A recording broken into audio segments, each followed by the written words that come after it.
evening, everyone. It is 10 p.m. on Sunday night, and of course, it's time for the APAT show. Leigh, we've got a big one planned tonight. Not only do we have day one of a championship weekend, but we've also got a lot of stuff to talk about UK Team Poker Championship related, including the seat draw. How are you, my friend?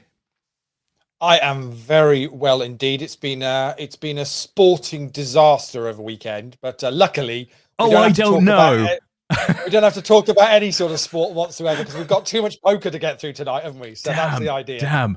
Okay, I'm with you. To be honest, I'm in one of those households. It's half Welsh, it's half Irish, and equally, they don't want to talk about the sports around here either. So, so be it. No, definitely not. But we are on week 46 of Leaderboard Ladders, and we've got a championship weekend or medal hunting weekend. So our main events tonight have both got medals up top. It has brought people from far afield to take part in the APAT events tonight. So we've got plenty to talk through. Let me let you know where the leaderboard was at 1 minute to 5 tonight before we started tonight's events. Tony Ross was top of the leaderboard going into today. How does he do it, Leigh? So far this week, it's just quality, isn't it? You really cannot say it. It's nothing other than that. It's absolutely superb. But he is only 2.5 points ahead of Matty Ogilvie from Canada. Hot on his heels with 4 cashes this week so far. Matty's a step 1 player at the moment. He plays a good winner for us, Leigh.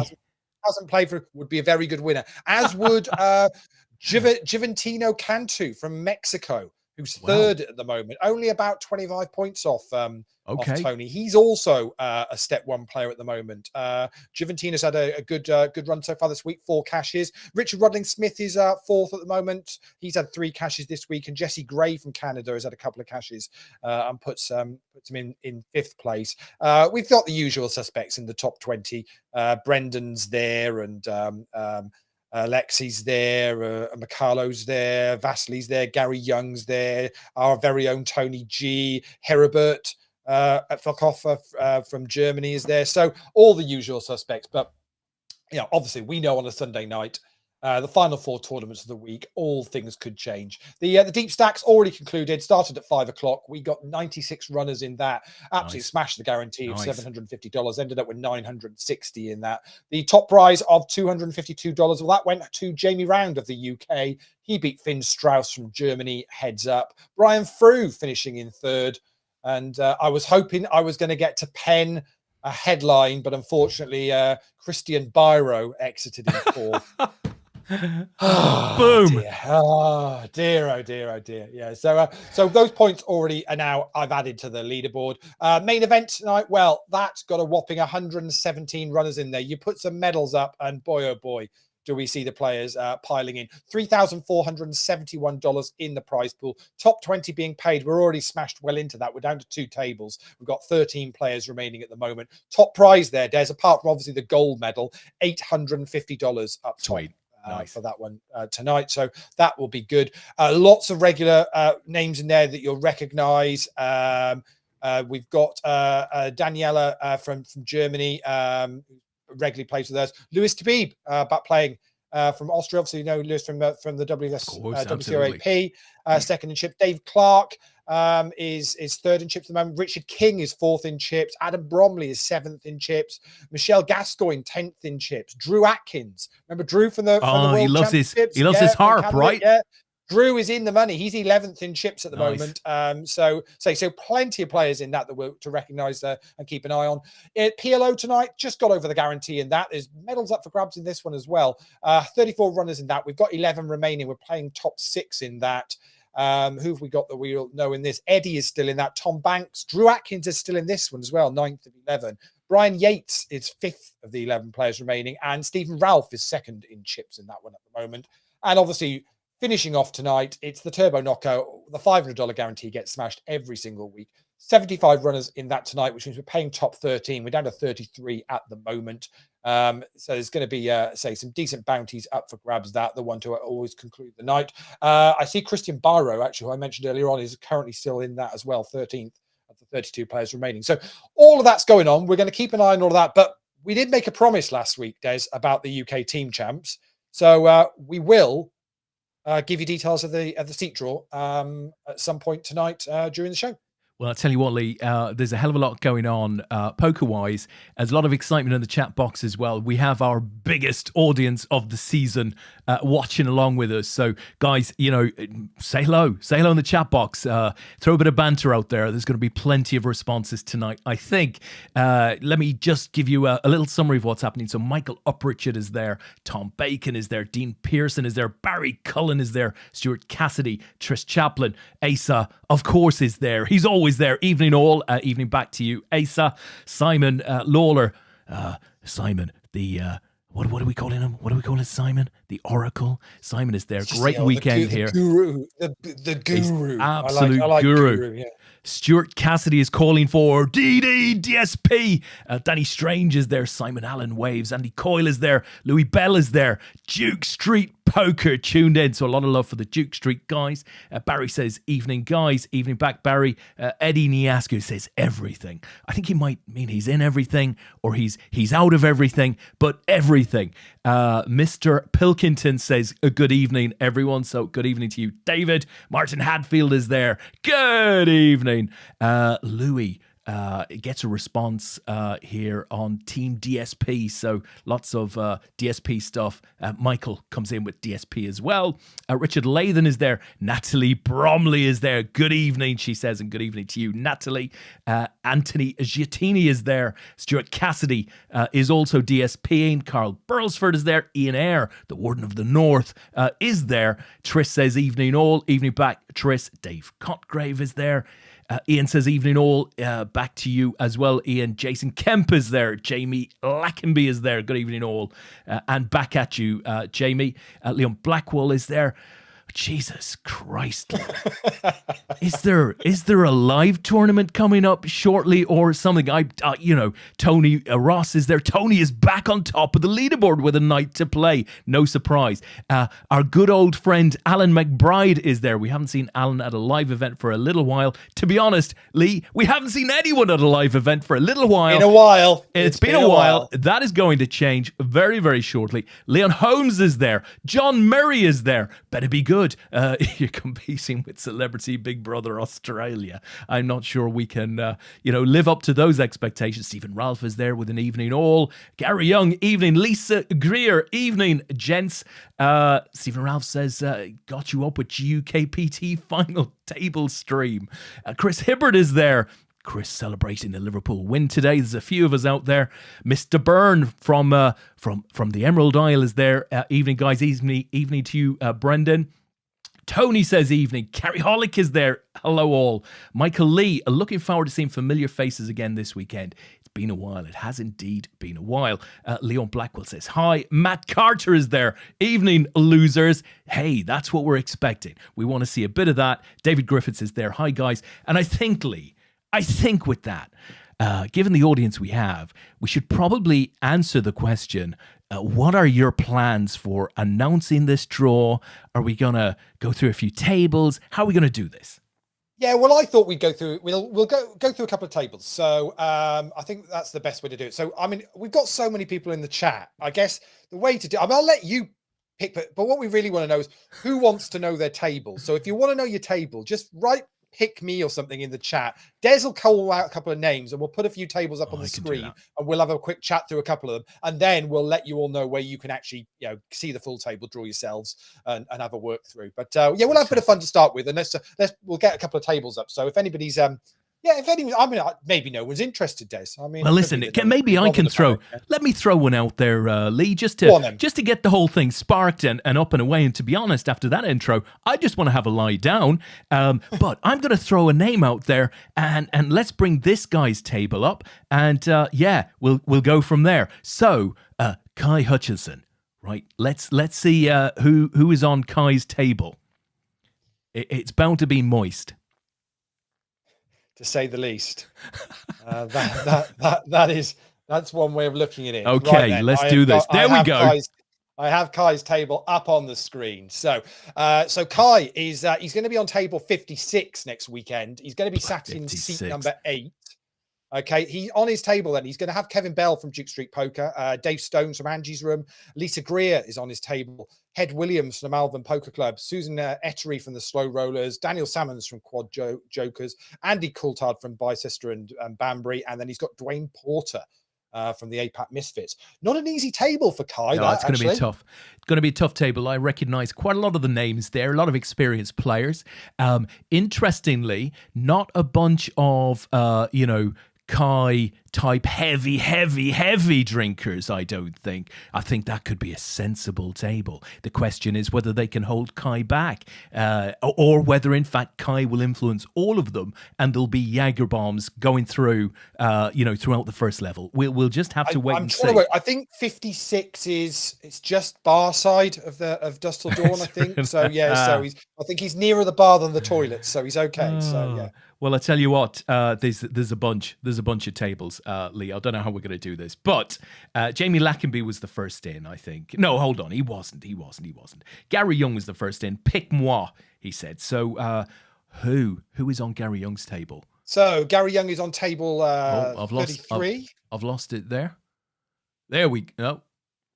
Bear with me, and there we go. So that's Gary's I table. There we go. So Gary is he's on table 33, seat number 3.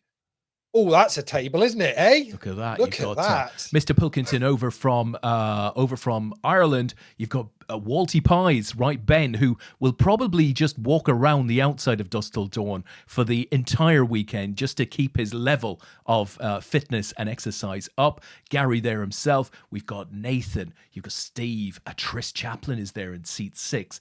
Ben Roberts as well. Stu Constable, Gary Colclough. That could be a tasty table there, Lee, I have to say. So that's who you're with, Gary. Now how the heck? Give me another name then, Des. Give me another name. Everything's moving in front of me, Lee. So did you mention Jamie Lackenby? Did you? Jamie was there. Let's get Jamie up. Okay, Jamie is he's going to be on table number 2. There we go. So that's Jamie's table. So Jamie's actually in seat number 9 on table 2. Bloody hell. But goodness me, that's a table and a half, isn't it? That's tasty. You got Charles. Every one of these looks like a table and a half. It's you got Charles Mason on there, who won a WCOAP main event going back 2010 maybe 2009 perhaps. Matt Doheny is on there as well. Amit Patel. You've got Colin, Ryan, Rich Baker is on there. Vince is on there. Colin Goldsmith and Jamie. That is a table and a half. That one. That is not going to be easy. Simon Lawler wants to see who he's on with. I mean, to be honest, Simon should already know this, I'd have thought, because Simon knows everything. Everything. Exactly, yeah. So Simon is he's on table 24. So we'll bring up table 24. Here we go. Wow. Oh, goodness me. take us through it, Lee. Take us through it. Wow. Looks what messy. A table. This looks what messy. A table this is. So Simon sat in seat 6, but goodness me. So we've got seat 1, we've got Jason Kemp playing for Joe Beavers. Jeff Talbot. Jeff obviously was absolutely smashing the online stuff with us during lockdown for Eat My Stack. The Warden of the North, Ian Eyre, is in seat number 3. Neville Harrington, another regular player in seat 4. John Young, friend of the show. Been on the show a number of times in seat 5. Adam Boyce from Barrow Poker in seat 7. Carl Burlsford, Quad Jokers have done very well in team events in the past. And our very own Phil Tompkinson. It's going to be a fun table. What a table. That is a fun table to be on. Fun table, that. Loving that. Going to be very lively. Simon Allen. Let's get Simon Allen up there, Lee, if we can. So Simon's on table 37. Okay, seriously, Des, every table I pick up here, I'm just going, look at this table. Go on, talk us through this one, Des. My word. So alongside Simon, we've got Nicholas. You've got Stu Ward. So it's going to be noisy, this one. You've got Dave Potts of London Poker Meetup. Somebody who's been playing APAT from day one. I was playing his home games before APAT was even a twinkling. Danny Strange is on there. Gary Roberts, Nick Rawlings, Adam Smith, and Shirley Cole. Shirley of book fame, a former English amateur champion. Shirley, a real hero within APAT. That is a tough one. That is going to be a tough table to come through, I fear. Yeah, not an easy one at all. For anyone that's new to Dusk Till Dawn, obviously, all of these table numbers only are possibly subject to change. But Dusk Till Dawn have very kindly told us all the table numbers that they're planning on having in play to start with. So anyone that's new to Dusk Till Dawn, the table numbers are very much the first digit is the kind of number of rows up the tier. Yeah. So from 1 at the bottom nearest the door, right up to 6 at the back of the room, and then it pretty much goes from 1 to 7 across the room from left to right. So very easy to find your table at Dusk Till Dawn if it's the first time you've ever been. Lisa Greer is next up. Leigh, let's see. Did we? I think we might have seen. Well, we might well have already seen. Oh, yeah, that's a good point. We did see yeah. Lisa, didn't well, we? I'll just bring it up just in case she didn't catch it. So there's Lisa on Kai's table, which is the one which we showed. That was the very first one we showed. So who else have we got? Louis Bell.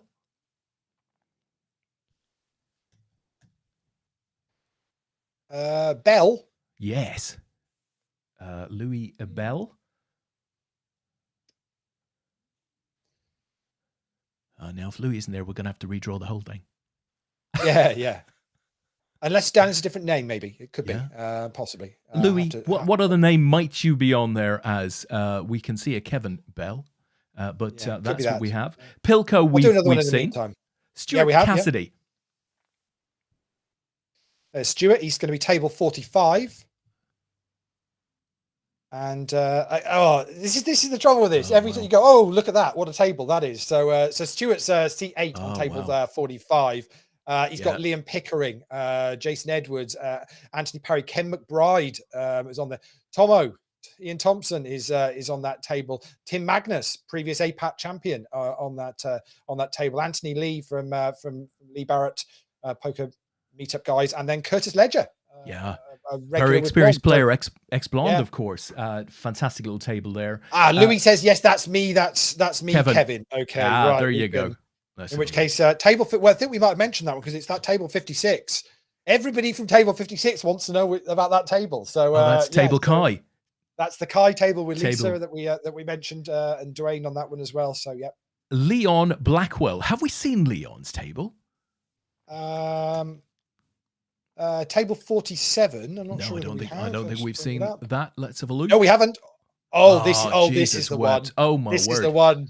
So we've got GMAC on there in seat 1. Gordon MacArthur, very experienced player. You've got Steve Bailiff. So immediately you know this is going to be a loud table. It's going to be very, very moist indeed. You've got Andrew Young. You've got Leon then in seat 4. You've got Paul Haycock, the longest serving English captain in the history of all sport. All sport. You've got Patrick, it looks like Clousden. Is that right, Leigh? I'm looking at a very small monitor here. But obviously 2.5 nits are the reigning champions. There we go. So Patrick's on there. You see their picture. You see those guys at the bottom of the... I'm not sure whether Patrick will have paid 2 years ago or not. I'm for 100%, but definitely they're the reigning... they're the guys. You've got the fairly recently retired Brian Yates, an APAT champion and a champion organizer as well. You've got Dave Amos, who is a incredibly capable player, and then you've got Wayne from Geordie Poker. So and that Geordie looks Poker like that's going to be a hell of a team. They're a quiet bunch of lads, the Geordie guys. Listen, they're not going to be up for it. I'd be surprised if Wayne doesn't turn up with an animal head over his own head of some sort, because these guys have form for doing that sort of thing in the past. One fun table, that one. That's bound to be close to the cameras, Leigh. If we have cameras there, I think we'll be having a look at that one. Who else do we have? So Carrie Hollick, who's losing signal. This is ground control to Carrie Hollick. Right, we'll get Carrie done very quickly then. Table 46. That's Carrie's table. So Carrie's going to have to her left Paul Jeffries, then Sam Fielding, Derek Tizard after that, Amy Cochan from playing for BCPC, Aaron Duncan from Geordie Poker, Damien Reynolds from Bicester and Banbury, Paul Taylor from the FISO team, and young Matt Carter. Oh, Matt Carter. There's a loser if we ever saw one, eh? Yeah. I'm sorry, guys. You're all losers now because Matt has ordained you losers. He is going to be taking the honors there. And to be honest, if he did, I wouldn't be surprised because Matt Carter's a very, very keen player, very experienced. Leigh, why don't we do one more, right? I know we got a bunch of people out there. Let's do one more, and then maybe we'll look at a different angle. We'll just pick a random table, or we'll tell the guys how they can access this information themselves. Sounds a good idea. Well, who else could it be other than the one and only Tony Ross? He's next in order here, so let's pull up table Tony Ross. Tony Ross, well, he's on table number 1. Wow, he's right down at the right down there. Okay. And again, it's a kind of a table and a half again. Oh my word, look at that. So you've got John Rees, a Welsh international, very experienced player there in seat 1. You've got Carl Pilgrim, who's got 2 APAT national titles to his name, in addition to a Team World title, very experienced player. You've got Tony Ross, who has bossed online through, I would say, the last season and a half. Tony was a WCOAP main event runner-up in 2000, and I'm going to say 2008. So again, a very, very handy player. You've got Callum Wilson from Lee Barrett's group. You've got Simon Gordon on there. You've got... Who's that? Who's in seat 6 there, Leigh? Ilzy Zolty. Okay, don't know Ilzy, but would be great to meet. Jack, yeah. We've got Dean Davies. You've got Donald Sloss, of course, who has also been tearing it up online over the last season or so. And you've got Tony from Duke Street in seat 9 on that table. That is going to be a real tasty one. There doesn't seem to be too many soft spots there. A lot of experience on that table. And Leigh, I don't know about you, but when I'm playing these types of events, I'm happy to play on a tough table because, you get to learn a bit. You get to get the assurance that you're playing players who, generally speaking, are not making too many bad plays against you. So sometimes that's actually quite a good place to be. Yeah. And because of the weekend, the type of weekend it is, and it's the first one back for 2 years, actually, you want a table that's also going to be a bit noisy, a bit chatty, and having some fun along the way as well. So the right mixture works well. But have we yet found a table where we've gone, oh, that looks a little bit easy? No. Isn't. Yeah, and I don't think there's 31 tables I think we've got in total to start with, and I don't think there's probably an easy one there. Well, listen, we've been doing this for a long time. We've got 280 players bought into this event, both from days of old, but also a lot of new players in there as well. But there haven't been too many names, over the last 10 or 15 minutes that we haven't recognized, that we don't know something about. So there's a lot of experience in this tourney. Now, there's a bit of banter, as you might expect, going off in the chat, Leigh. There's a lot of people asking for their seats, and I think we'll come back to that in 2 or 3 minutes. But let me just try and get us up to date in some of the chat. So JP, right, Mr. Round is out there, and he said, from where and Banbury, Leigh? So you might have murdered a town name. Sean, well, I think I remember that. Drew Adkins is there, all the way from Canada, Leigh, and he says, Jaeger bombs and harps, let's go. It's a shame that Drew Drew's saying can't that because, get over, right? We've just started the final table has he? of the main event. He's sat on it, so that'll be the reason for that. So we will jump across to a bit of poker in a while. But they're going to be a while with that one, so we're still 9-handed in that, so we're a bit off the medals and stuff yet. But listen, Louis is keep an eye on it, Drew. Louis is DSPing out there in all caps. Michael Lee says, good game, Gary. Thanks for coming. Trish says, easy table for Gary. And there's a lot of, nice, easy table. Where's the champ? Drew says, I'm in 9-11, so he's 9th of 11 in both events tonight. Do we give participation medals? Well, if you're still in, Drew, you can get the real thing, my friend. He is actually, he's now sitting... 6th of 9 in the No Limit Hold'em, and he's 4th of 9 in the PLO. So shape. Drew, get it done. Get it done. Yeah. Adam Sharp is out there. That's a heavyweight table. He could have been describing any number of them there. The Warden of the North says, easy table for me. And Simon Lawler is the most honest of all. He is the Oracle, and he just simply says, FML, which of course is fuck my life. He knows he's on a tough table. Simon says that looks a great table. Hope there's a shot clock. Michael Lee, Simon, Nicky on your left. There's a lot of that sort of stuff. So Des, 280 players we've got playing next Yes. weekend. Do you know who was last one out of the hat?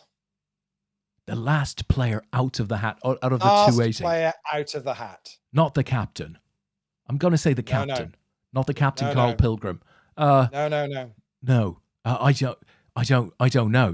don't know. There's got to be a reason that you're asking. There it is for you. Sat in seat 10 of table 65. So the very last one is our very own Natalie Bromley. I'll bring up Natalie's table. Let's have a look at Natalie's It's table. the only one which is 10-handed. So basically, we're 9-handed apart from this table, which will be 10. Obviously, as soon as we bust a player, which I can't believe will take too long next Saturday afternoon. Then Listen, we'll level it up. So, just before you talk us through that table, Tris is there and he says APAT team event, and the guy on my left has 1.4 million in earnings. Lol. Looking forward to playing with Ben very much. Don't think I've had the pleasure yet. Now, of course, we should add. It's worth adding, as there are some players in there with big winnings. This isn't an amateur event. So this event has always, from day one, been an open event. So it's open to amateurs, semi-pros, pros. It's a team event. So, there's going to be some big names in the field for you to play along with. So who is Natalie sat with, Leigh? So Natalie. So table, they'll be right at the very top in the right hand corner, tucked away out the way, causing no bother to anybody. But it's a really cracking table actually. So you've got Martin Archie from Essex Home Game, Rob Scott from Yes, Paul Pitchford, who's certainly had a fair bit of success at Dustin Dawn over the years. WCOAP Player of the Year, I'm going to say in 2008 or 2009, qualified to play the World Series of Poker Europe, where he final tabled one of the side events. Paul Pitch has game. Certainly does. Guy Gullen from Froome, Claire Duffy from playing for the DGen, Simon Stepney from Quad Jokers, Paul Jackson playing for 2.5 minutes. I don't think that's the Paul Jackson. Well, I think it is just a Paul Jackson. It wouldn't surprise me if the Paul Jackson but was there somewhere. Maybe they've managed to talk him into playing. Maybe Mickey Richard from Duke Street, Chris Waddington from Lee Barrett's guys, and then obviously Natalie in seat 10.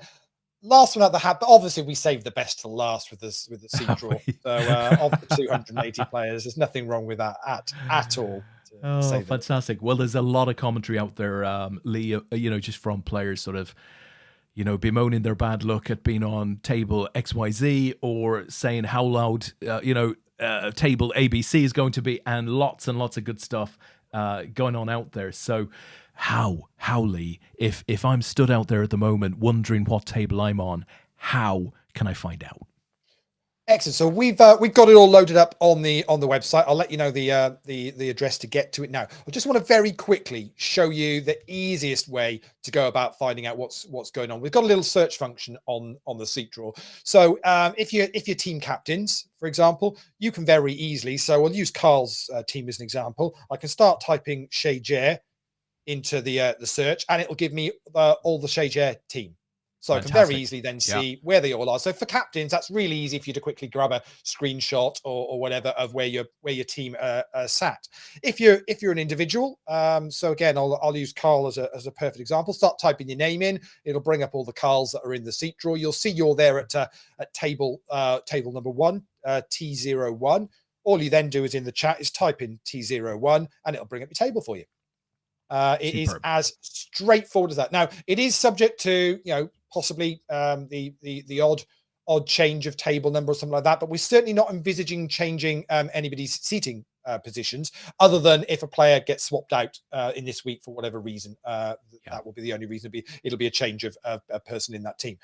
To access that, all you need to do is go onto the website, go on to apat.com, go on to apat.com/seat draw. So that's all one word, as simple as that, and you can access that information. It's available on the website now. Obviously, don't stop listening to us and watching the poker, but you can check that out as well. That'll be up all week up until the event next weekend. So the information there, as and when we get change of player names or anything like that, we will make sure that gets updated as well. So you guys are always looking at the latest information we can give you. But as simple as that, apat.com/seat draw. All you need to do.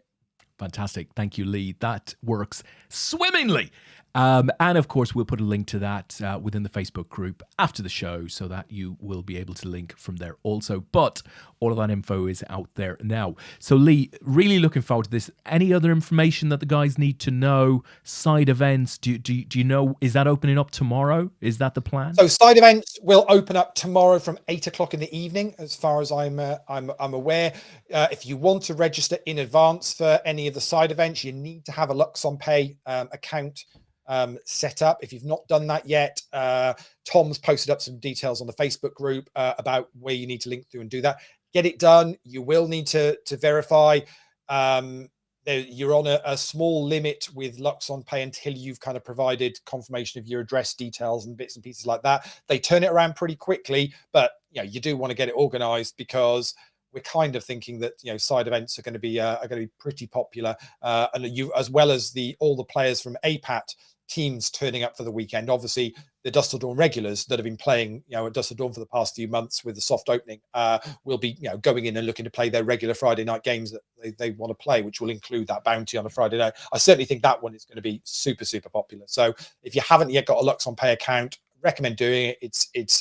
It's a free account to get. It just gives you the ability to then make a payment direct to the Dust Till Dawn cash desk to basically pre-reg for tournaments. So well worth getting organized. It's well worth doing.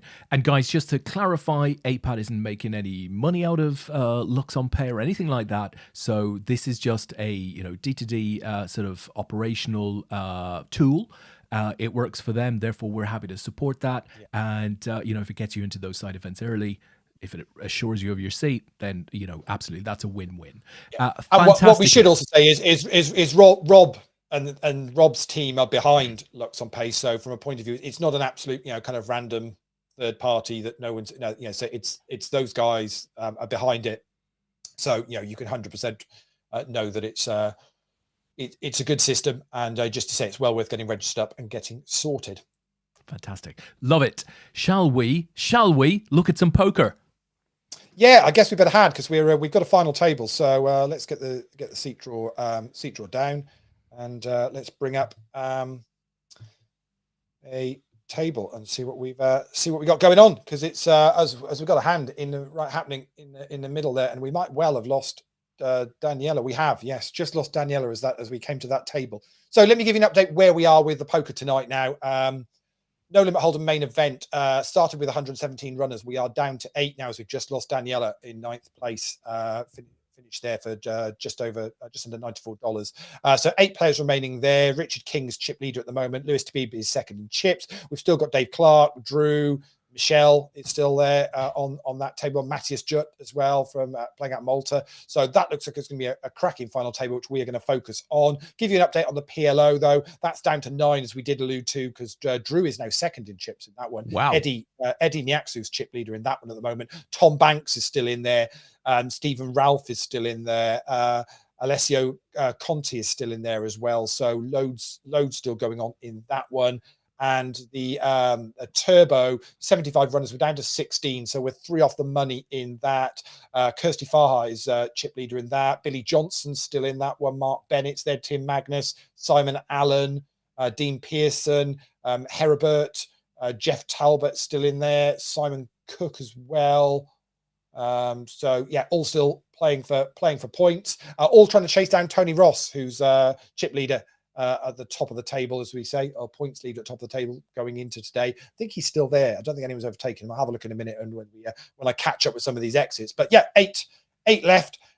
Playing for medals at the top. $375 for third, $547 for second, and $850 up top. So cracking number of runners for this tonight, supporting the medal weekend. So this should be a good final table now, Des, I think.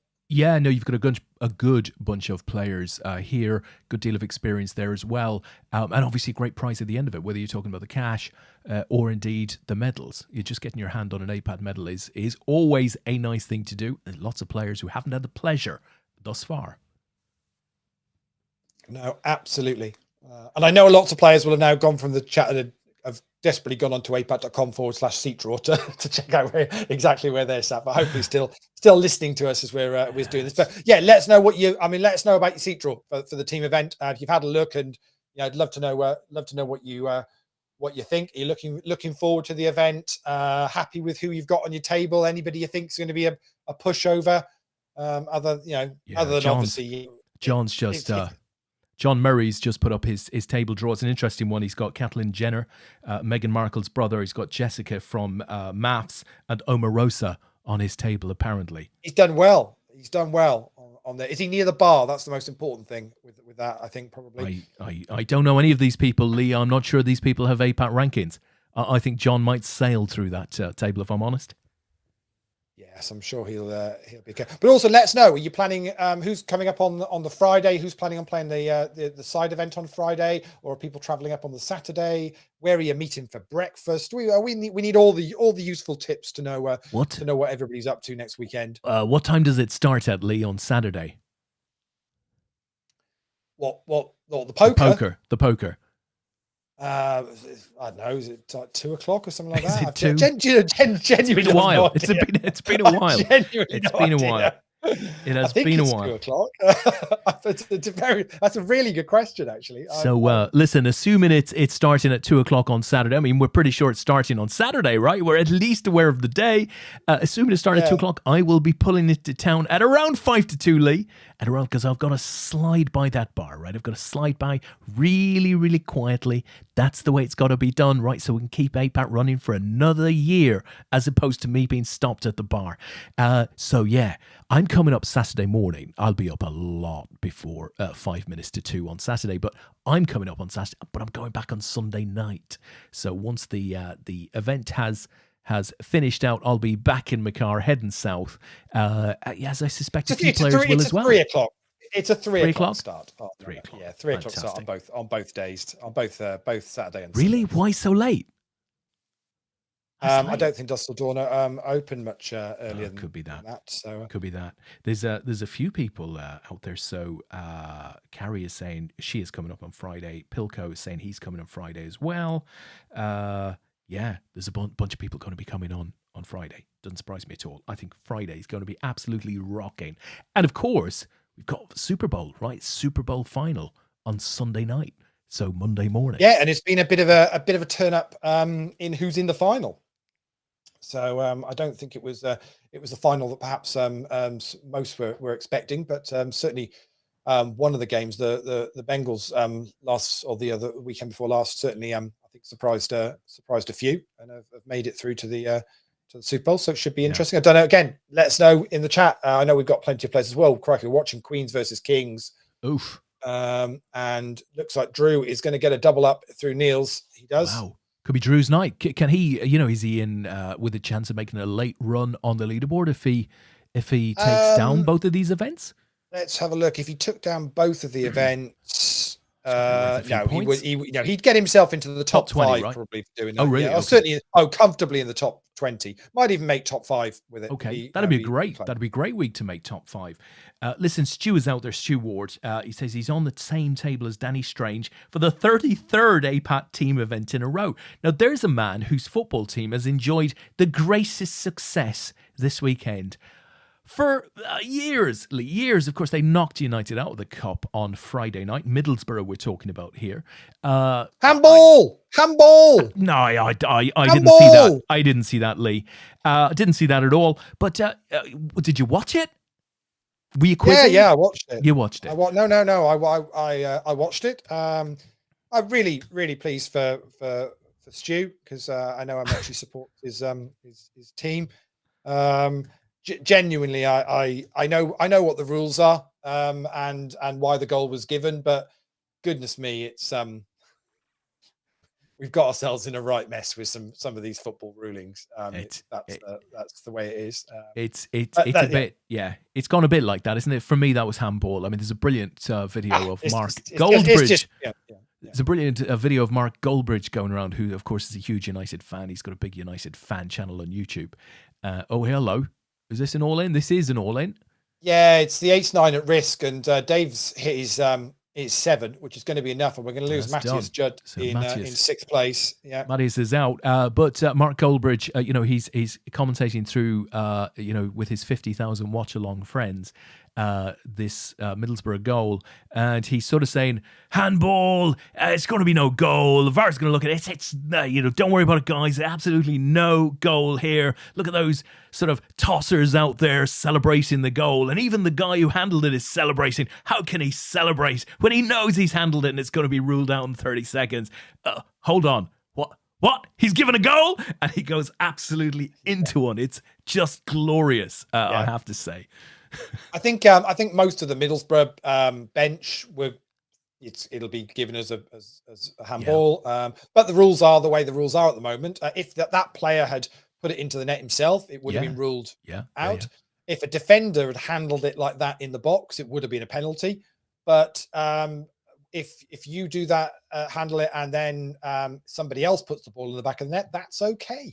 That's okay. And that's the way the rules are. That's how the rules are. You can't do anything about it. It would have been the same if it had been any team. It's crazy, but that's how it is. Yeah. It does seem we've plumbed new depths with some of the rules and the interpretation of them.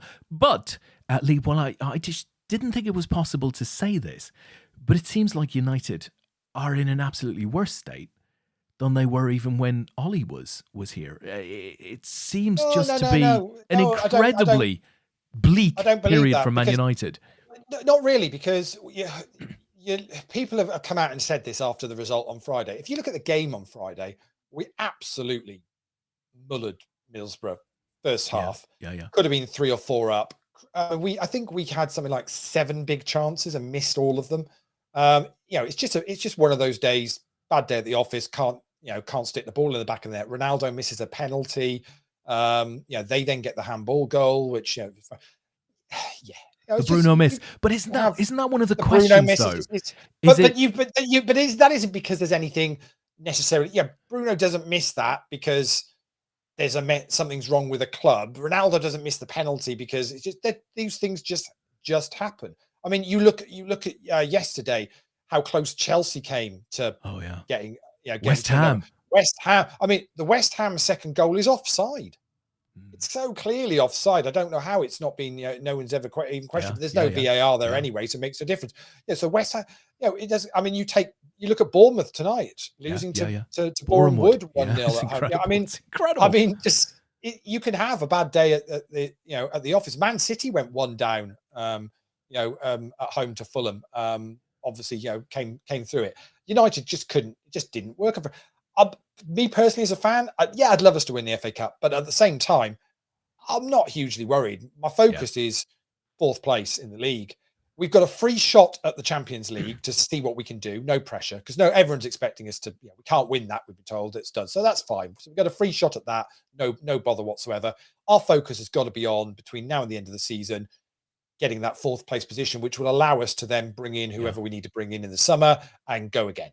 That's it. It's as simple as that. Winning an FA Cup isn't going to do that for us. No, I mean, look, players aren't going to come to the club because you won the FA Cup this year. That's not going to make any difference. It's got an all in the call. Michelle's got the ace 3. Ace 3's at risk, but she is ahead. Just needs to avoid a queen or a jack, and does that. And so Michelle's going to get a double up through Dave Clark. Nice for Michelle. I mean, I don't think Klopp's got to the 5th round of the FA Cup in the 6 years he's been with Liverpool. So I would agree with you there. Do you think, can United get that 4th? I mean, it just feels like they're not together as a unit. That would be my biggest concern. Maybe they don't even need to be together as a unit. No, I don't think they do. I thought Pogba looked good first half. Obviously lacking a bit of match fitness, but I thought he looked good.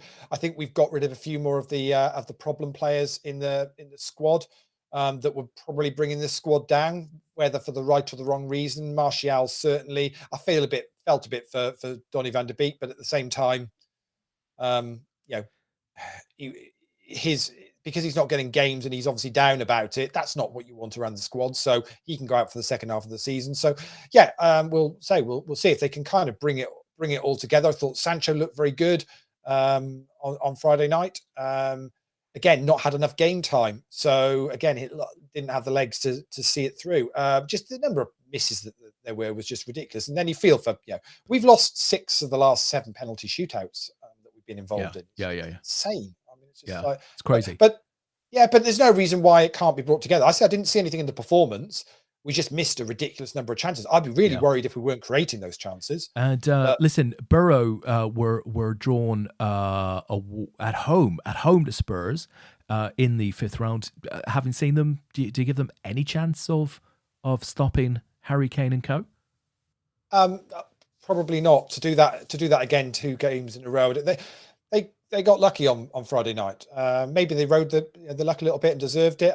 Hard to say, but I would imagine Tottenham, to have that happen again, another game in the FA Cup run, is probably unlikely. But, I don't know if you heard this. They've got a couple of players. They've got a couple of players up front that can look quite tasty. Got a little bit of pace and can do something. Just watching Dave Clark go all in, and he gets that one through.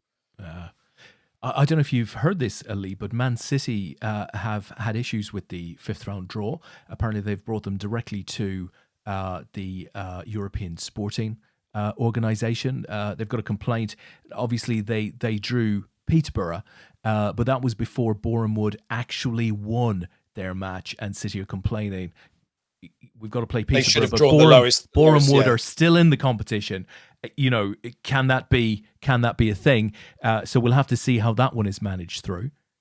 Yeah. When was the last time Man City got a tough cup draw in anything? To be honest, it's been a while, hasn't it? It's been a while. It's been a long while. Money speaks. Acer will be on in a minute saying, no, that's not let's true, draw him out. Let's draw him out. We know he goes to bed around this time on a Sunday. Let's draw him out.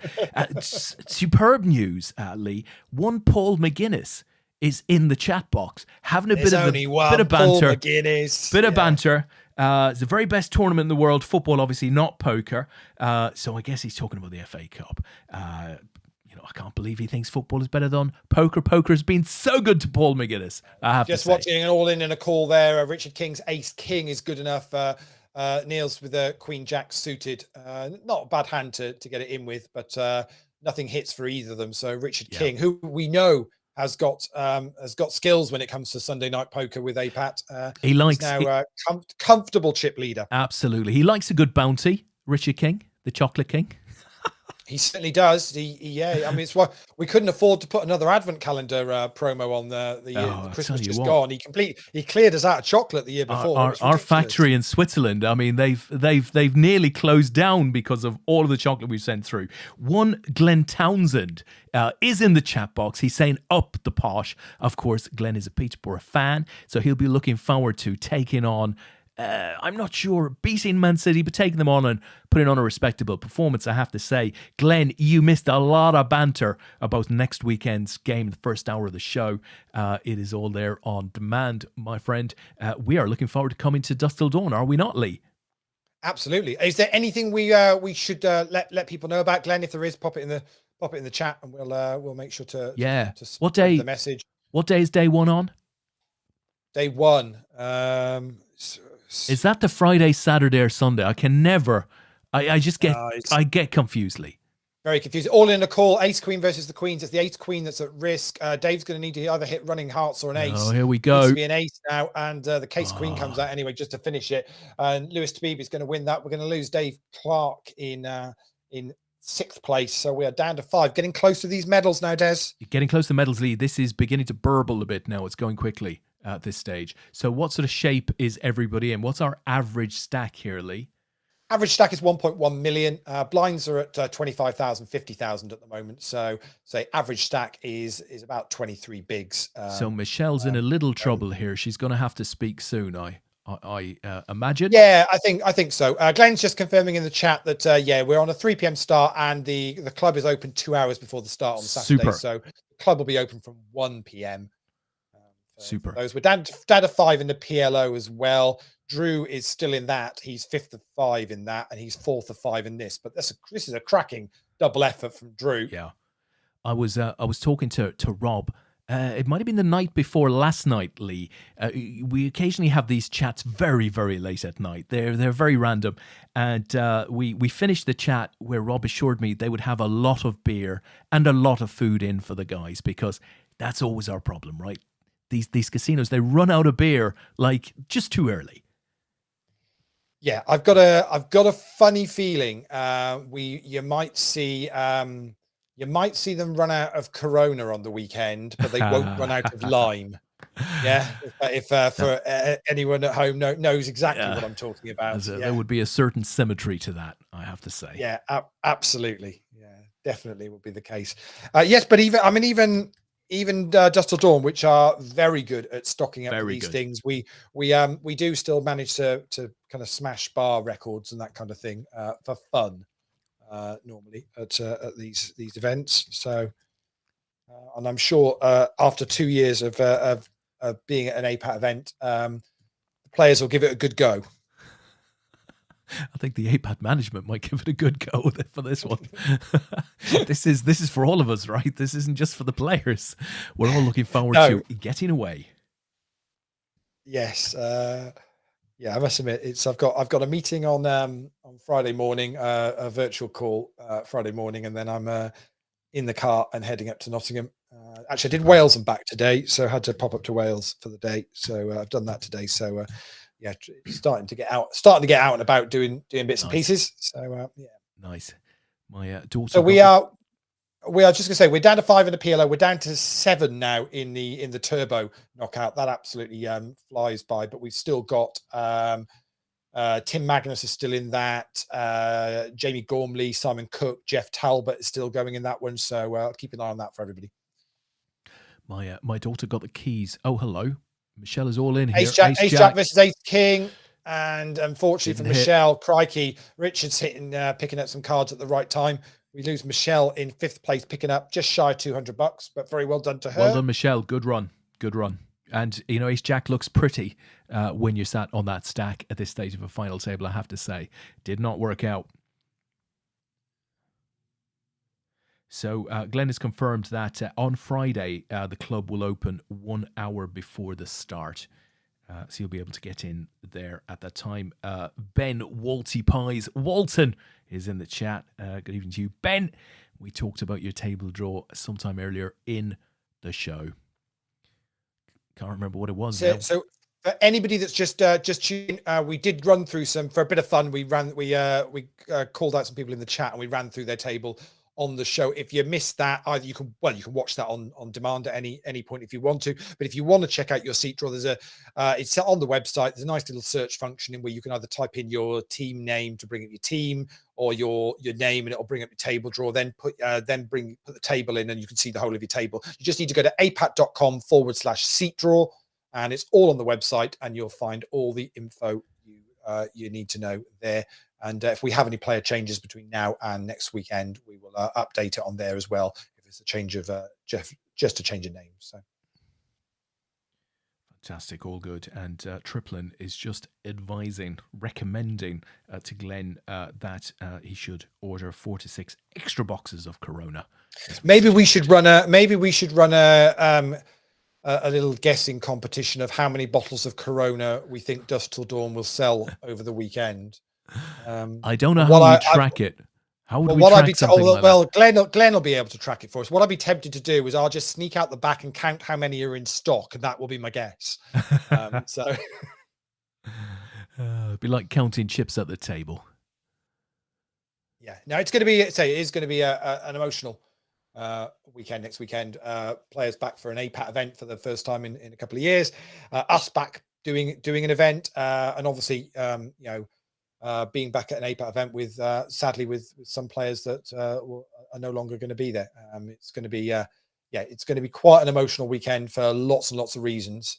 One to look forward to, and one which I'm sure some people are also maybe a little bit nervous about. So the best thing we can say to everybody is have plenty of understanding for everybody else in the room next weekend, and it will be an absolute cracker of 2 days of poker. That I think is absolutely assured, Lee. It will be a cracking weekend, and we are looking forward to it a great deal, I have to say. How are we doing in the PLO, Lee? So we're down to still 4 here in the main. There's still 5. Tom Banks is chip leader. Alicia Conti from the UK is second in chips. Eddie's third in chips. Drew Atkins is fourth in chips. And Tommy Latinen from Finland is fifth in chips. Nice. I don't know if you heard it earlier. He put a couple of posts out over the last week or so, but Tom Banks did a little radio show on online at 8 p.m. This evening. I heard a little portion of it, not too much because there was lots of stuff going on around us, but I thought he was brilliant. Thought he was really, really good, I have to say. It was Excellent. an 80s show. He was spinning some 80s records. Very nice. Ah, brilliant. Love it. So we're at 5 to the hour, so players are on a break. I'll tell you what we'll do, Des. Let's use the 5 to the hour. Shall I bring the seat draw back up for yeah, let's do it. a minute, just in case anybody's missed what they need to do, and I can just quickly show them. Is that a worthwhile thing to do? Yeah, absolutely.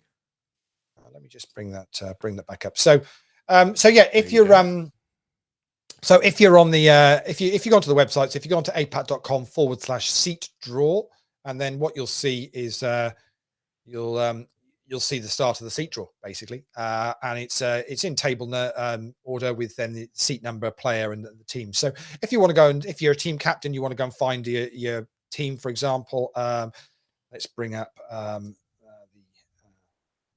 APAT show team, for example. These are the 8 that are representing the show. So you can easily see that. And so as team captains can very easily just go and find all of their teams' seat draws for the event. This stuff, is this accurate? Are there mistakes in here? It's just I can't can't see either your or my name on that APAT show team. I know we're not guaranteed a place. We're going in on day 2.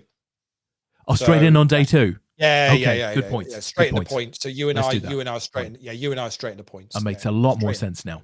Yeah, exactly. So so for team captains, you can just easily pop into the search, bring up your team, and there you'll see your 8 players. If you're an individual and want to know where you're at, we'll use Brendan as an example, as he was top of that list there. Just start typing your name into the search.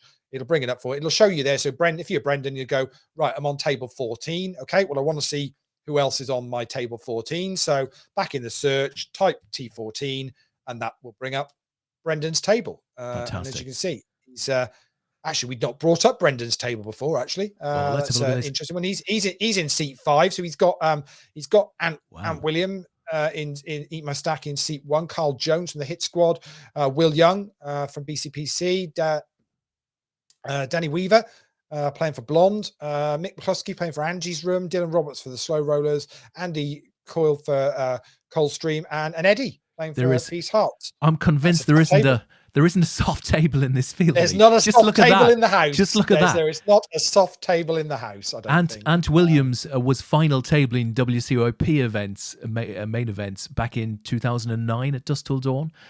Will Young's had many a deep run.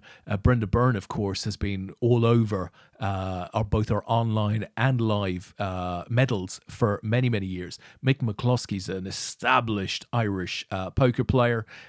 Eddie has been knocking him back for quite a while during the lockdown period online with us. There's just, and these are just the guys that I know off the top of my head immediately. There isn't a soft spot anywhere. Let's do a random table. How about table 41? Let's have a look. Let's switch those around. There is no table 41. There isn't a 41? 42. Okay, let's do that. Holy bejesus. Oh, no, there isn't. There isn't on those. Is there no level 4? Perhaps there's no level 4, is there? Or no, it's from 45. There we go. Okay. Because the top left-hand side is the cash table. So we did 46 and we've done 47. Let's go up to 55. Well, we haven't had a look at 55. There you go. That's 55. So you've got Naz in seat 1, again, an experienced player, a lot of success online with us in particular. You've got Patrick Costello, you've got Rob Lloyd, Asa McGrath there, who's won numerous bracelets and medals. You've got Phil, Michael, Keith. Michael Lee's a regular player. He absolutely is. He's in the chat box as we speak. You've got Jordan there as well. You've got Ross. I'm guessing Jordan is Matt. I'm guessing Jordan is Matt Gillies' brother. Okay. Yeah, that would make sense. And of course, as you said earlier, the guys are the reigning champions. So they know they have what it takes to score big points. Ross has been around for years and years. So again, an experienced table. You can see lots of good players in the mix there. And that's why this has become credibly the UK Team Poker Championship. You know, if you're a rec player, this is the one you want to take down, because, you know, it's not about bragging on your own. It's about bragging as part of your team, your community, and there's nothing quite like that, as many will attest to over the years. Just very quickly bring up 33, because it's the Dave Pilkington's table. So he just mentioned it. We mentioned Ben Walton on there, and Tristan's table. So I just saw him put it in the chat. T33. So Cradle table. So yeah, it's all good. So that's all on the website. Just go to apat.com/seat draw, and you can go and find all of that information yourself. It'll also be up on the table on the in Industrial Dawn on Saturday when they've loaded it up onto their system, so you can see all that you'll need to there. But the poker started, so we'll get the poker back up on screen. We're down to down to 4. Chip leaders Richard King, 2.4 million. Lewis Tabib's got 1.5 million, and then Drew and David, just say about 800,000. Drew's from Canada. David Hefner is from Sweden. Richard from the UK, and Lewis from Austria. So good luck to the 4 of you. One of you, unfortunately, is going to miss out on the medals tonight, but we'll see how this plays out. That we will. Which hotel are you in, Lee? I'm staying at the Holiday Inn Castle Marina. Okay, and I think I'm in the Travel Lodge pretty close by. I think Tom, Mr. Brady, is in the Travel Lodge. A bunch of guys going to be in those 2 hotels. So again, you know, if you need a lift over and back or anything like that, just post it up in the group, and there may very well be, you know, space, car seats, you know, going. So just I thought you were going to say we show them how to download the Uber app. No, are we not doing that? No, okay. Hell no. All right, okay. Hell no. Yeah, all right. We don't have a deal with Uber, Lee. We're not promoting Uber here, but there may be seats in cars that can help you get. Yeah, no, again, and it's a good thing to do. It's environmentally a good thing to do, and it's a lot less hassle for people. But it's no different than, I mean, I tend to always, when leaving Industrial Dawn, especially if there's guys around the bar or whatever, it's just, you know, give a shout out. I'm heading back to the hotel, and I've got space in the car. That's right. £5 a seat. Yeah, well, sometimes people are just like, actually, do you know what? Yeah, I've had my fill for the night, and quite happy to get back. So it's always worth giving a shout out to people. So just in case. But I think on the Sunday night with the Super Bowl, there's going to be a lot of people hanging on for that. So Dave Hefner is all in here. He's putting pressure on Richard. Richard in the big blind with a big stack. Does he have the cards? He doesn't need to make the call here unless he's really got some premium. It's still, David shoving there for pretty much half of Richard's stack. It's not there's just no need to do it. Yeah, and it doesn't make a tremendous amount of sense for David to be shoving his stack in when he's still in pretty handy shape for top 2 minimum. Unless he's got something in there that he likes. Yeah, it's a strange one to be picking up effectively the antes and 60,000. But obviously everybody chooses to play these moments as they see fit. It could be that he genuinely had an absolute premium hand and was hoping that somebody thought he might be stealing. But still, you're not calling it off with any sort of rubbish. You'd have to have a pretty strong read to be doing that. Quite right. Stu has made me an offer in the chat box. He said, I'm in that hotel, Des. You can be my carer back to the hotel. I think I'd be wise to pass up on that one. That sounds like a real bum deal. No. Do you remember the last time? I was going to say, do you remember the last time Stu was hammered? And to be honest, I mean, where would you start? But do you remember the time in Stoke when he lost his silver medal and it travelled the world without him? Travelled the world, yes. Sending him postcards from unlikely spots. It was one of the greatest. You see, you've really run bad there, because you get the message from Stu saying, I'm in your hotel, Des. I get a very civil message from JP telling me he's in the same hotel as me. Yeah, which is, I mean, I think I run good, don't I? How good do I run? Yeah. Well, JP's probably feeling somewhat the same, because anytime JP and I are together, I'm always pitching deals at him.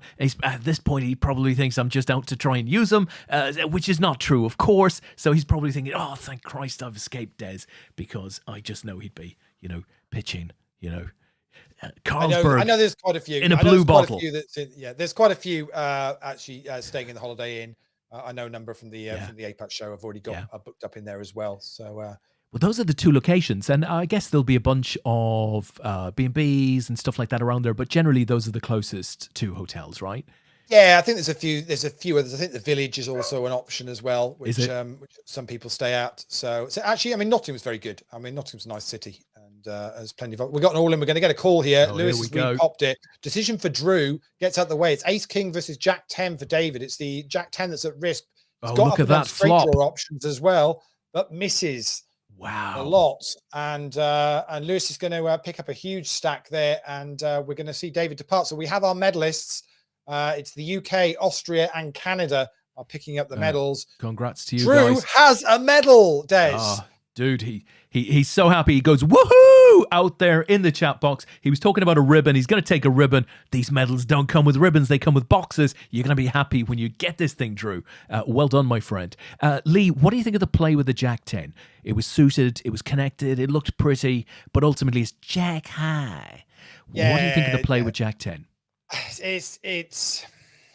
It's not a great one, is it really? To be honest, but there was chips in the middle. We've seen a lot of that from David, looking to just get his chips in the middle, and has just then run into a more premium hand. And I don't think Lewis is getting away from Ace King at that position. Yeah. So bad timing. But the trouble is, if you're going to pull the trigger like that, time and time again, you're going to eventually get, somebody's going to call you down. And yeah, it is, as you say, it's only Jack high. Yes, it's suited connectors. It looks nice, but probably not the best moves in the world. Irrelevant to the result of how the hand played out. Not what I would have done. The infamous Drew says, ship that medal, baby. Do we have a medal? I'm assuming he's referring to you, Des. Yeah. I have no idea. I've never shipped a medal. I'll be honest. I don't know how that stuff happens. Do we still send them out, Leigh, or do people collect them? How does that work?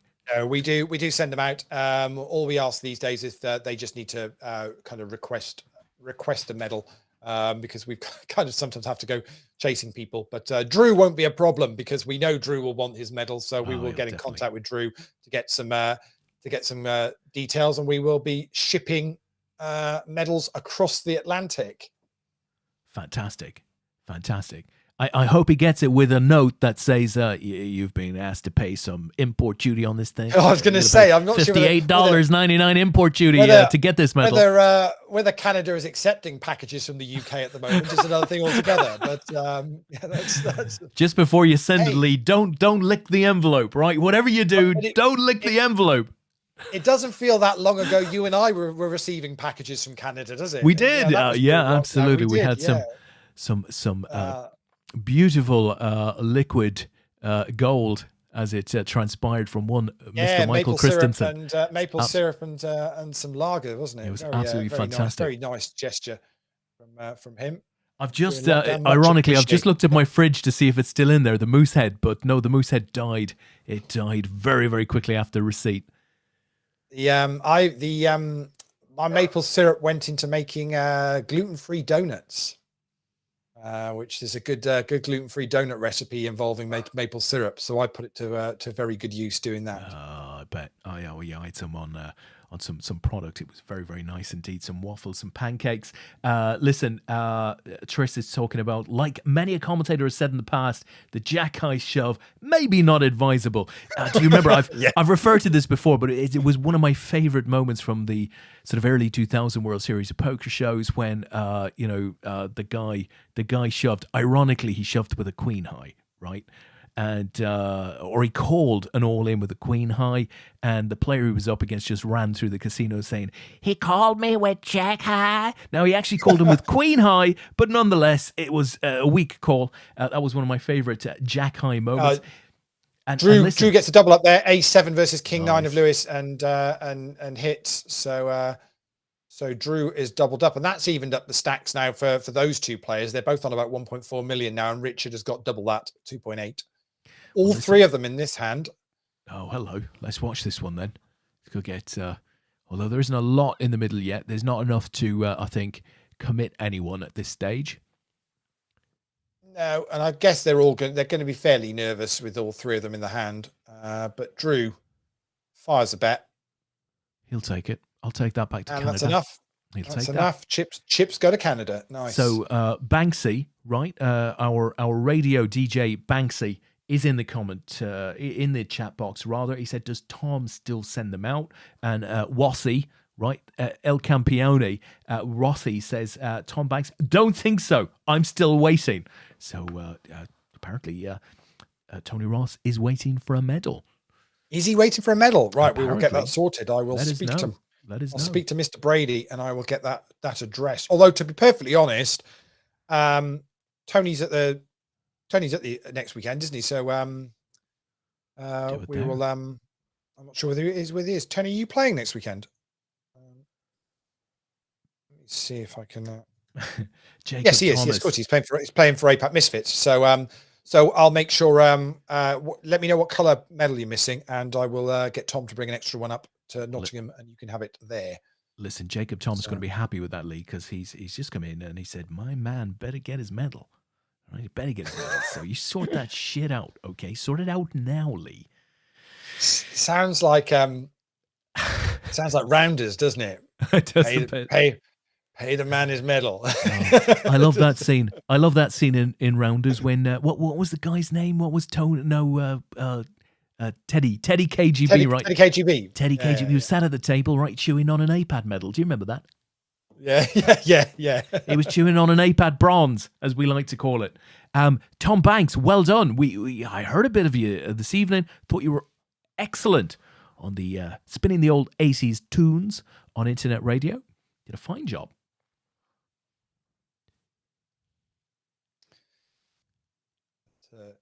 Yeah, if you are there next weekend and anybody is genuinely missing any medals that we have missed, I'm pretty sure nearly all have been shipped properly. But let us know, because obviously next weekend, if you are going to be in Nottingham, it's a great opportunity for us just to catch up on anybody that we have missed. But Tom will just need to know in advance so he can bring up any extras that we do need.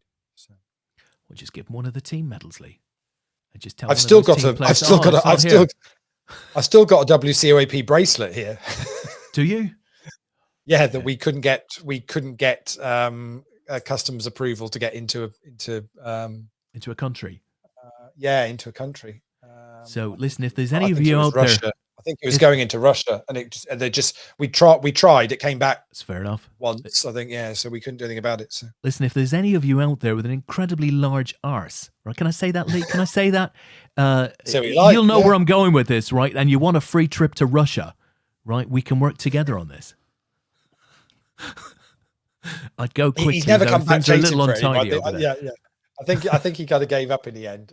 We did have a proper good go at trying to get this gear over to him, because he was quite desperate to have the bling. Don't say gear. Don't say gear, Lee. That's one of the watchwords. It'll get us flagged on Facebook. Don't say gear, because I've said arse and you've said gear, and now we're gonna get flagged. That's it. We're in serious trouble.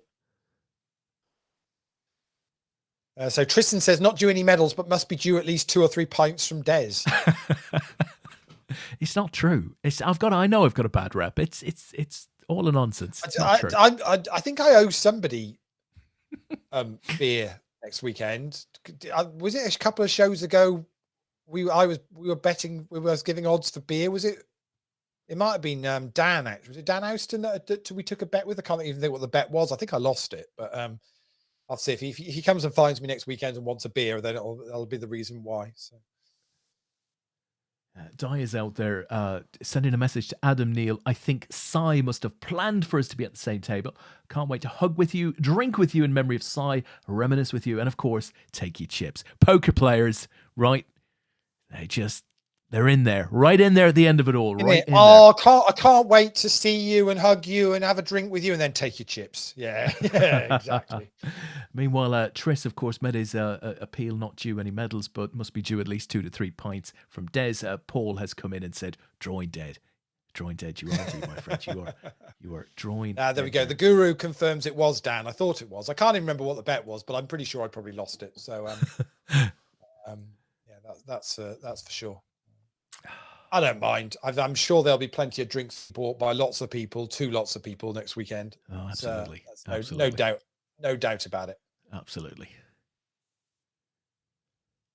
So Richard has really stacked up the chips here now. Got 4 million in chips. The other guys are both on about 800, nearly just under 900,000.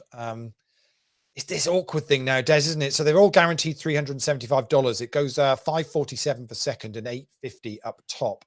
For Drew and Lewis here now, it's like you don't want to bust next. Do you want Richard to roll over, knock another one out, and then you have a go heads up, or what do you do? It's a tricky spot to know what the best thing is.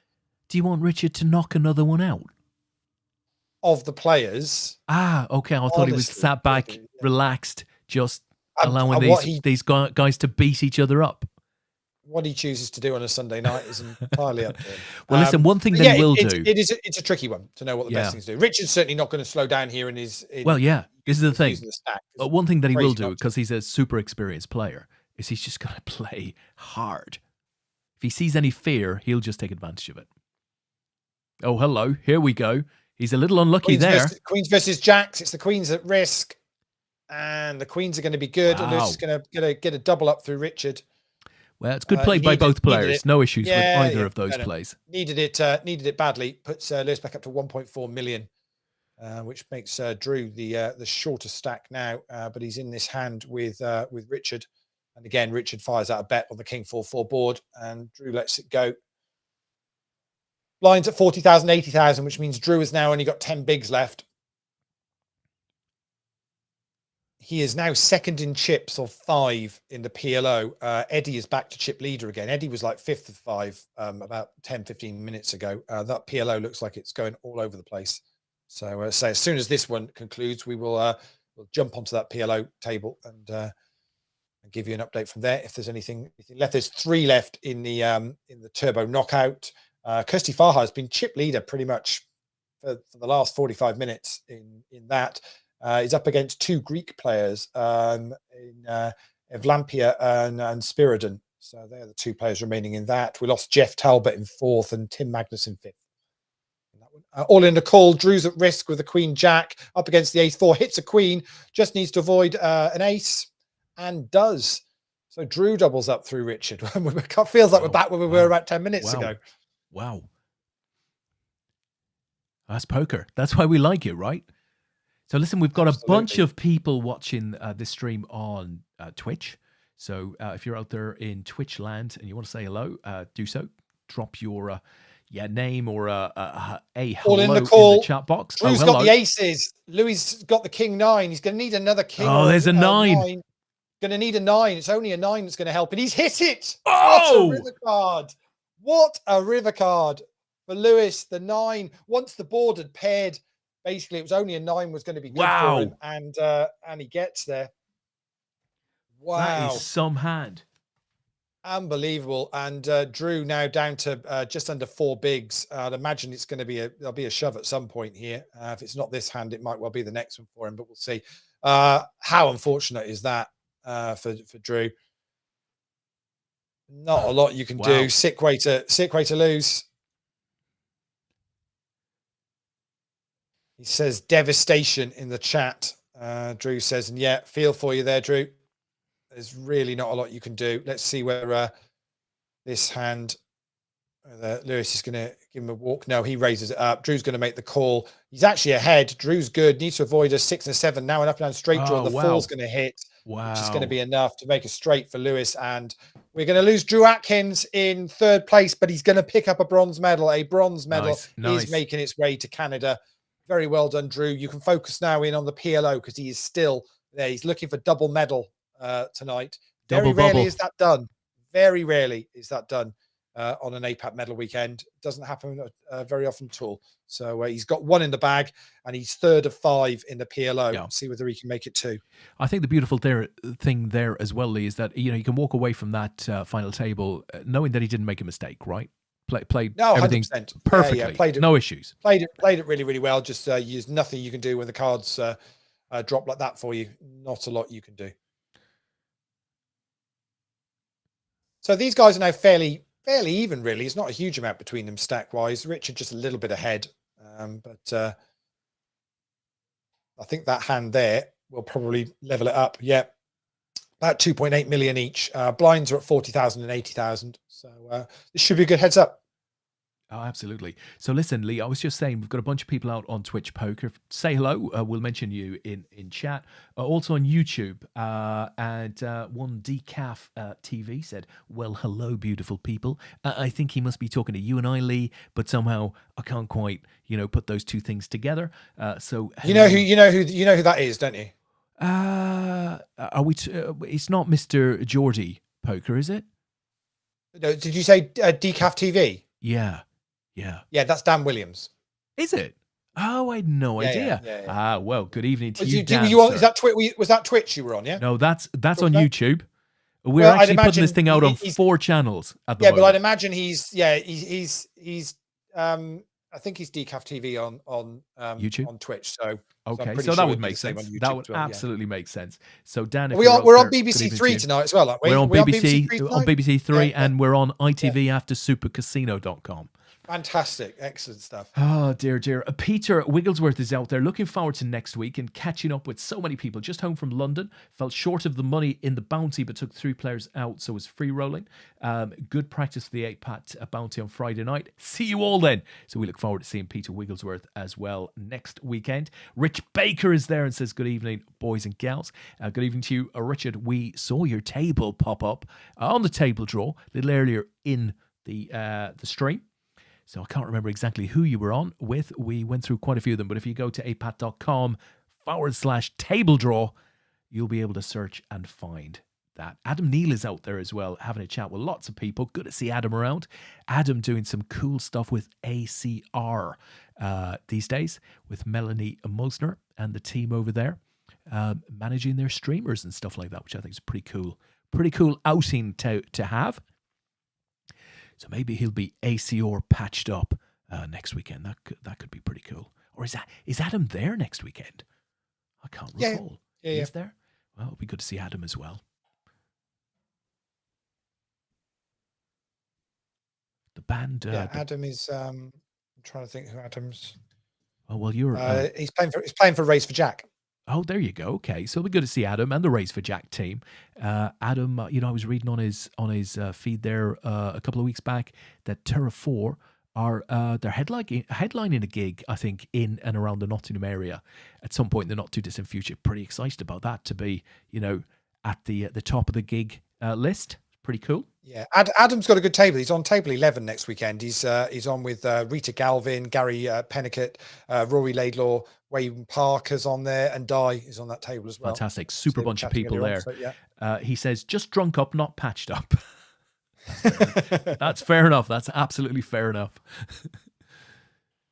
There's about 7 players on that table just mentioned that would take that patch off of you anyway, Adam, and probably walk you outside. Right, Rita Galvin will beat you up for that patch. No doubt. Yeah, and if Rita's there, I'm hoping Bessie's going to be there as well, Leigh, because, they come as a pair. And it'll be lovely to see them both. It's been far too long. How they both chopped that with 9-3. Goodness me. Premium hands, Leigh. Premium hands. Yeah, absolutely. Look at the stacks, Leigh. These boys are dead level. It's as even as you could get, isn't it? They say the blinds are now at 50,000, 100,000. So they're both sat on about 27 bigs, which means it's say these two players have got plenty of play here, and they're certainly not going to give up on it. I mean, the difference between first and second place is about $300 money wise. So, and obviously the color of the medal is all important as well. Oh, too right. So we're heads up in the turbo knockout tonight. It is Kirsty Farah, who's pretty much been chip leader for an hour. Has got the chip lead, nearly a 2-1 chip lead over Evlampia from Greece. They're down to 4 in the PLO now. That's really slowed down. Drew is second in chips. Eddie's first. Tom Banks is third, and Alessio Conti is fourth. It's going to be an interesting one to look at. Assuming this finishes before it.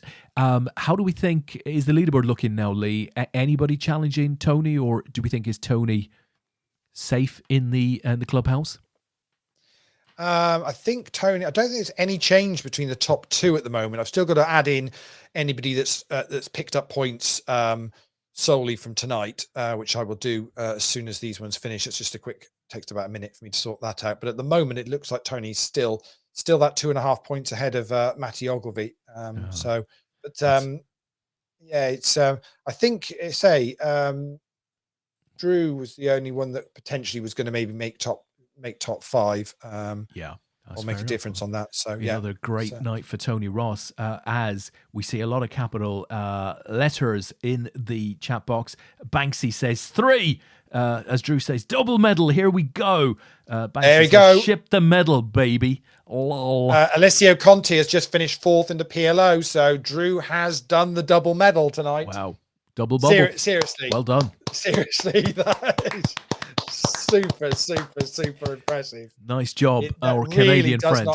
It really doesn't happen very often. We run the No Limit Hold'em and PLO, double medal events once a month, and I'm not sure whether I can remember anyone that's medaled both in one night in the last 2 years. We've been doing it during lockdown. Somebody will tell me different, but very, very impressive. Yeah, good run, and better for us on shipping, Lee, right? Rather than send 2 separately, 2 together. Exactly, it's a much cheaper thing for us. The only downside. Oh wow, go on. Okay, the only downside is we're going to need somebody with an even bigger boot, with an even bigger boot. Yeah. The turbo knockout has finished, and Avlampia from Greece managed to turn around a 2-1 chip lead and beat Kirsty Farhai, who was chip leader for a long time. Wow. So picks up the win there. So very well done.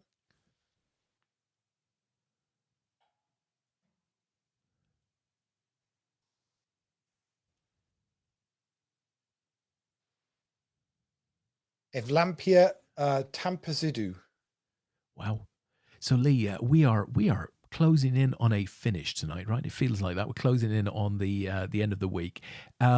For next week, of course, we're all at Dusk Till Dawn, players, the APAT team.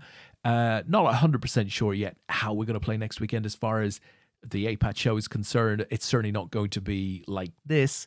So I guess what we're anticipating doing is producing some content from Dusk Till Dawn. We're not sure whether that will be in a show type format or whether it will be some separate streams on Facebook as and when interesting things occur.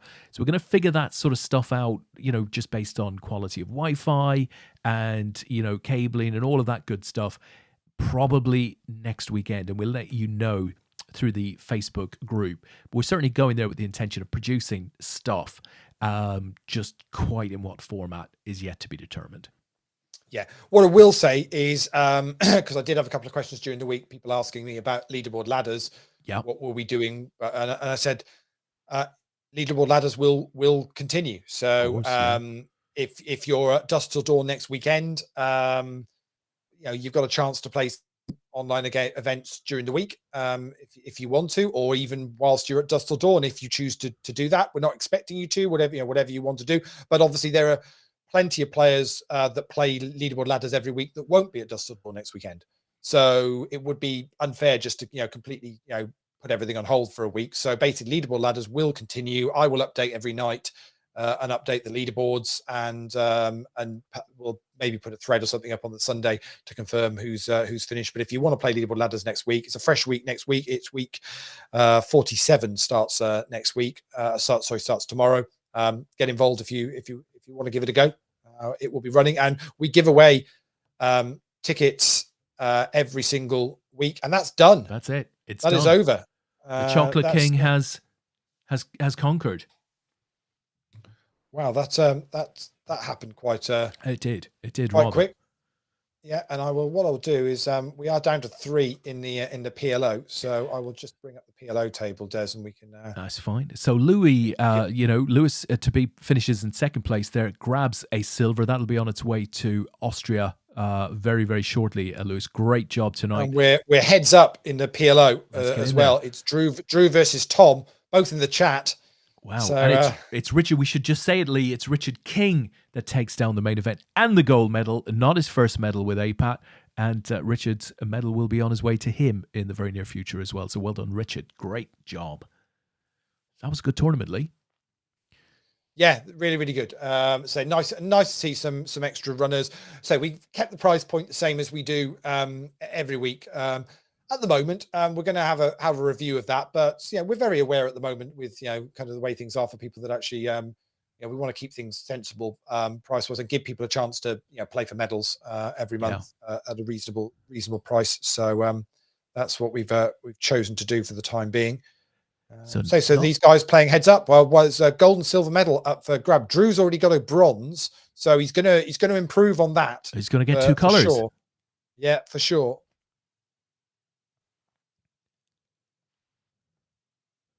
So it's Banksy against Harpsy. Drew's got a little lead here, and he's prepared to put pressure on Tom, and Tom's all in. Crikey, and takes it. Double up for Tom then. Double up for Tom.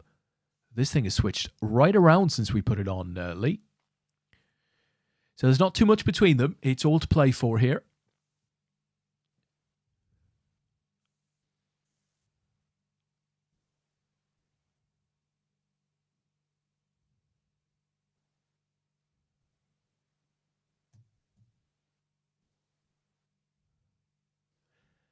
It's interesting that we don't have Drew's supporting rail in the chat box. Do you remember at the WCOAP, Drew had a supporting rail that would continually go Team USA. I think they were trying to balk him. They were trying to knock him out.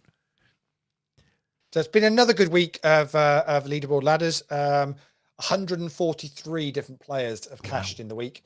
Cashed. Yeah, cashed again. Wow. So huge thank you to everyone that plays the events and supports them. It's so easy to get involved if you want to. So we give away tickets to the top 20 on the leaderboard every single week. If you finish in the top 5, we double those tickets. If you finish at the top, we triple those tickets for you every single week. All you need to do is play the APAT events. If you cash, we allocate points to you. Keep track of the scoreboard. You can go onto the website, onto the rankings, weekly leaderboards, and you'll see that updated every night at the end of the tournaments. 2 tournaments a night, 4 on a Sunday. So get involved if you can. I'll guarantee you there's some players out there, regular APAT players that play these regularly, that'll tell you they've picked up some nice number of tickets over the months. So get involved, Lee. It's a good catchphrase. We should use that. Get involved. Definitely. I like that. Drew says the guys are watching. So Drew SA. I still don't get it. He's Canadian, right? He's Canadian. I don't get it. But they're out there. Fantastic. Yeah, as Adam says, it was the reverse balk. Okay, so they're trying to balk him, but actually they're reverse balking him. They're trying to keep him in. That's what you want. I love this PLO tournament on a Sunday night. I'm surprised it possibly doesn't get more runs. We hit the guarantee, but I'm surprised it doesn't get some more runs because it's done in one night. These guys started at 8 o'clock tonight, so it's gonna end up running for sort of about 4 hours or so, which is it's a cracking tournament for $33 on a Sunday night with decent quality Omaha players in it as well. So it's good players, worth getting involved. Decent structure, great time of the week to do it. It'd be finished early enough to get into bed at a reasonable hour. Yeah, unless of course you're living in Canada, in which case you probably got your feet up on a Sunday afternoon, just enjoying life. I'd imagine at the moment, deciding where you're going to put your 2 medals that are going to arrive in the post sometime soon. Will I crack open another harp? I think so. Yeah. What we don't want to find out, we find out that Drew lives in the back of beyond or somewhere. And Saskatchewan, apparently. Yeah. Okay.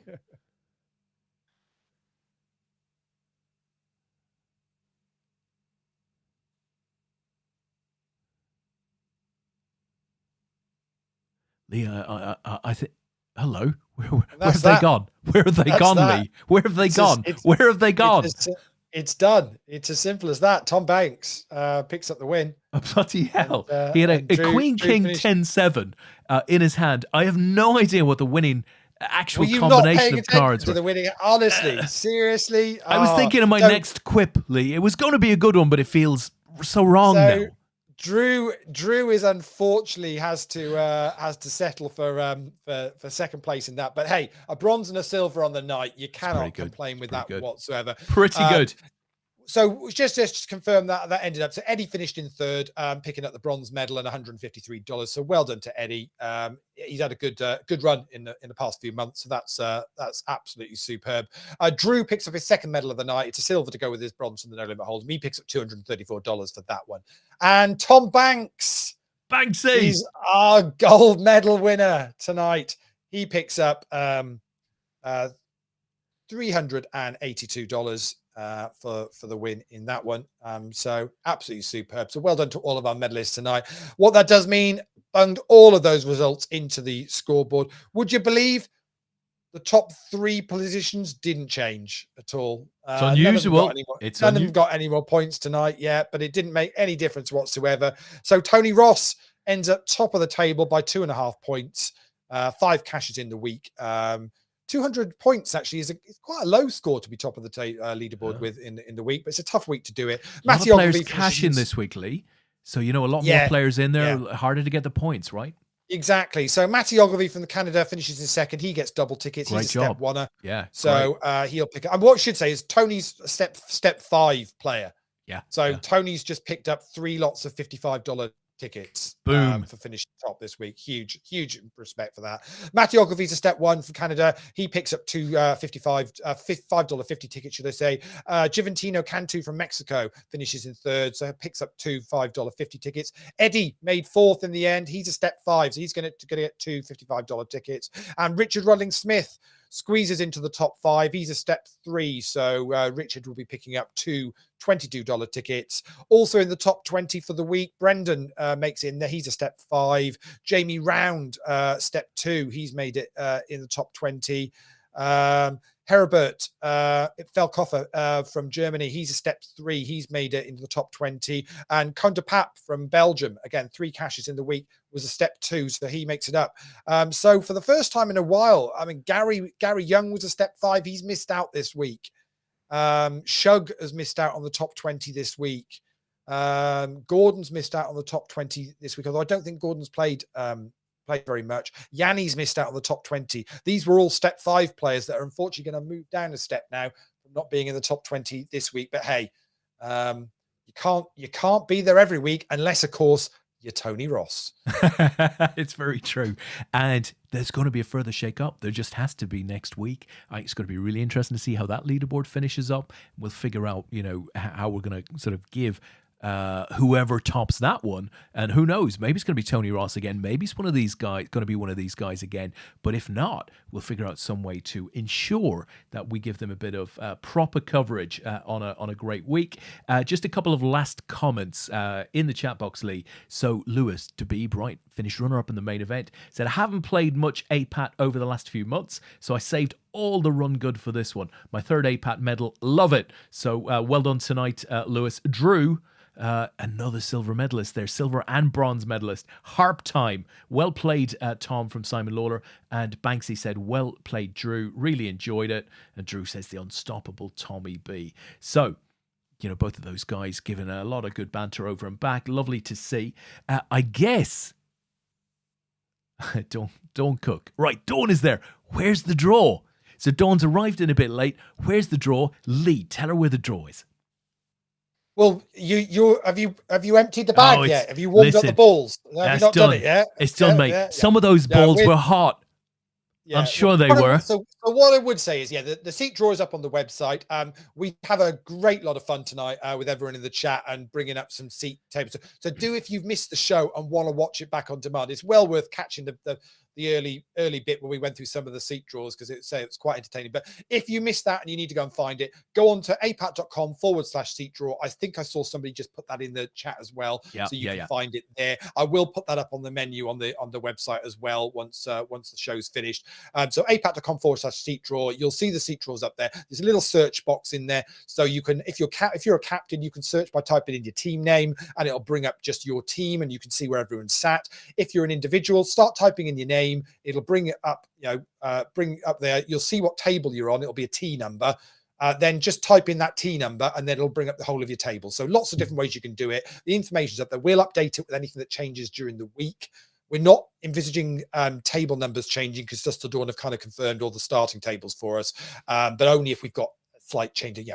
We're expecting maybe one or two might drop out and we need to replace players for one reason or another in the world that we live in at the moment. That might well be the case, but I've got a funny feeling most people by hook or by crook are going to be at Dust Till Dawn next weekend. Well, that's where else would you want to be, Des? Yeah. I think that's where we're going to be, Lee. We are going to be there. So listen, that just leaves us to say thanks for everyone who played this week. Next week's going to be a little bit different, but not from an online poker perspective. Leaderboard ladders events go forward, as Lee said, as they do every week. So maybe an opportunity for some of our newer players to top some of those categories next week. We're going to see a lot of you at Dust Till Dawn. We are super excited, super looking forward to that. If you aren't lucky enough to be able to join us at Dust Till Dawn, as I said earlier, we're going to be producing APAT content throughout the weekend. Do check in with us through the Facebook group. Keep an eye on the posts as they happen.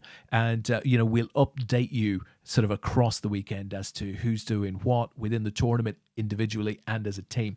It is, I think, outside of the WCOAP, our most exciting event of the season, the year. And, of course, it's APAT's first event back since before the APAT show was even a thought. So 2 years ago. So we're super stoked for it. We're looking forward to it. So I think that's probably it. Look out for content next weekend, and we shall go from there. So guys, if you're playing online, early days next week, just have a great time. Do well. And until the next time, bon voyage. Night, guys.